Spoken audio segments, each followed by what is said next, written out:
Students, आज हम बात करेंगे उत्पादन फलन में समय की अवधारणा की। कंसेप्ट ऑफ पीरियड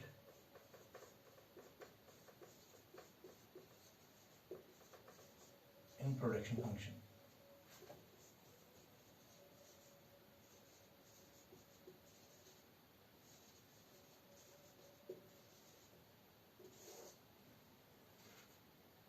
उत्पादन फलन में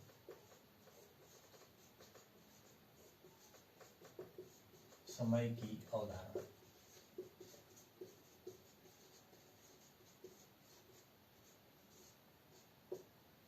ये विचार सबसे पहले प्रोफेसर मार्शल ने दिया था।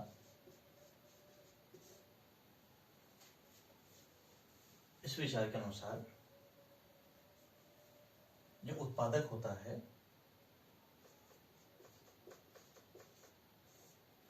वो हमेशा साधनों के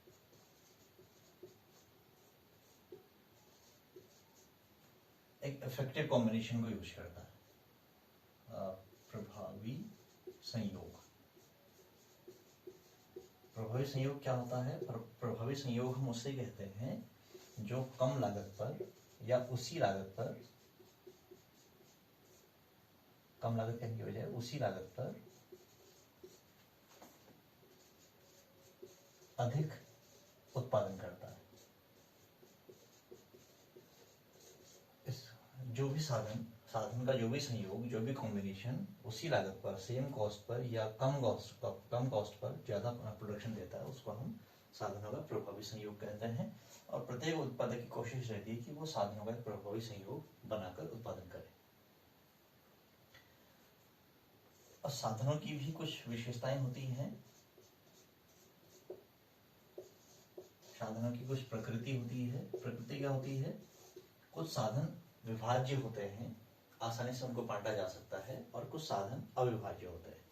जैसे श्रम है और कच्चा माल है, raw material, labour and raw material, ये दोनों ही आसानी से विभाज्य साधन है,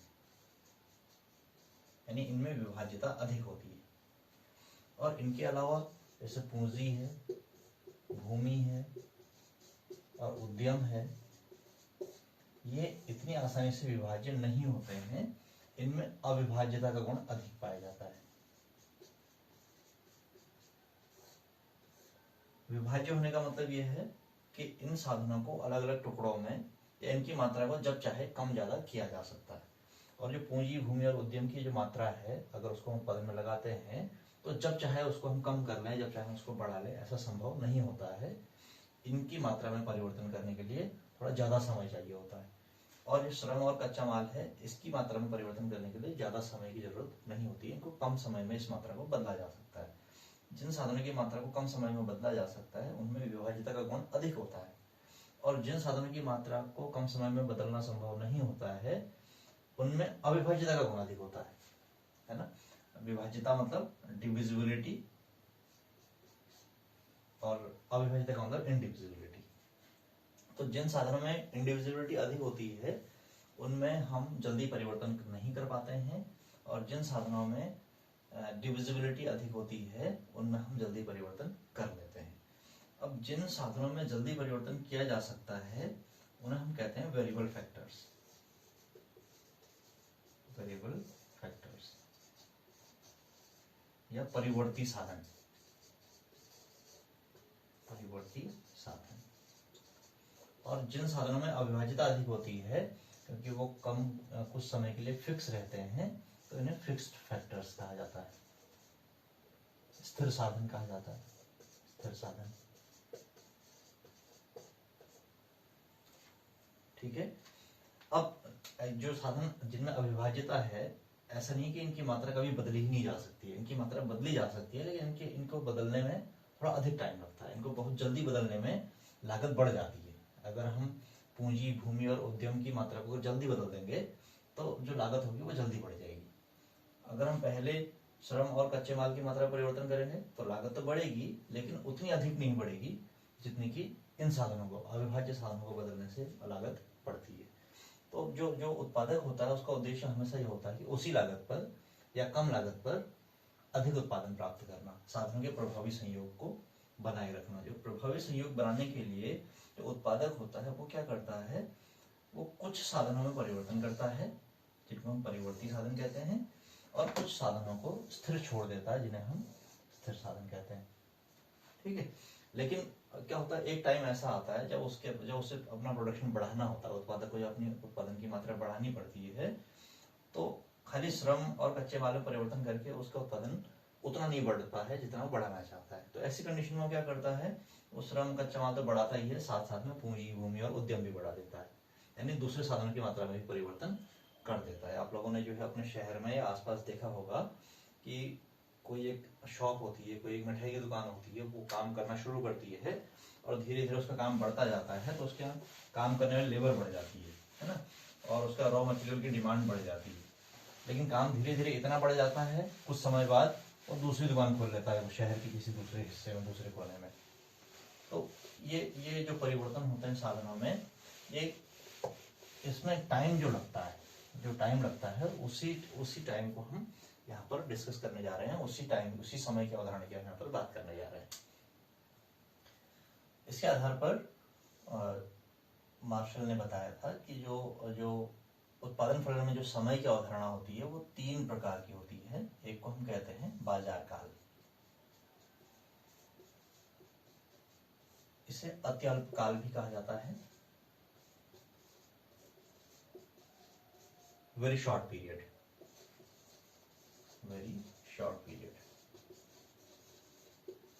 वेरी शॉर्ट पीरियड का मतलब ये है, ये ऐसी अवधि होती है, ये प्रोडक्शन की ऐसी अवधि होती है जिसमें कोई भी साधन में चेंज करना पॉसिबल नहीं होता है। इसमें जो पूर्ति होती है स्थिर होती है। पूर्ति स्थिर क्यों होती है, क्योंकि साधनों में परिवर्तन संभव नहीं होता है। न तो कच्चे माल में परिवर्तन हो सकता है, न ही श्रम में परिवर्तन हो सकता है, और न ही किसी अन्य साधन की मात्रा में परिवर्तन होता है। साधनों में परिवर्तन नहीं होता है, इसलिए पूर्ति स्थिर होती है।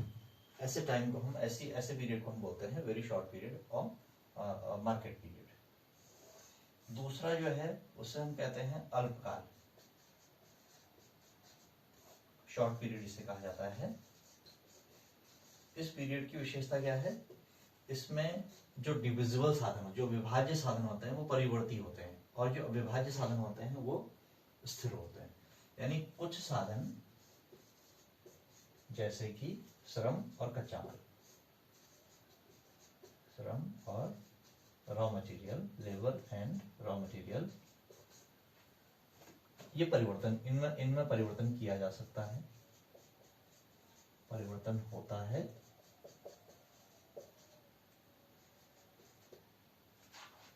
और दूसरे साधनों में, दूसरे साधन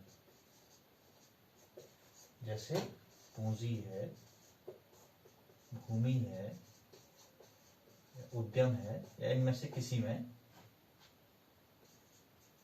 परिवर्तन नहीं होता है। इनमें कोई चेंज या इनमें चेंज करना पॉसिबल नहीं होता है, क्योंकि अगर इसमें चेंज करते हैं लागत ज्यादा बढ़ जाती है और उत्पादकता उतनी नहीं बढ़ती है। और जो तीसरा जो पीरियड होता है वो होता है दीर्घकाल, इसको लॉन्ग पीरियड हम कहते हैं। लॉन्ग पीरियड में क्या होता है, सभी साधन परिवर्तनशील होते हैं, सभी साधन बदले जा सकते हैं, सभी साधनों की मात्रा बदली जा सकती है।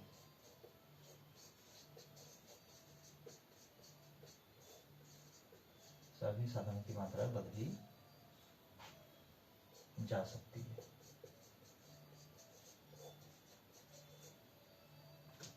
इसका हमने एक उदाहरण दिया था, उदाहरण फिर से रिपीट कर रहे हैं हम।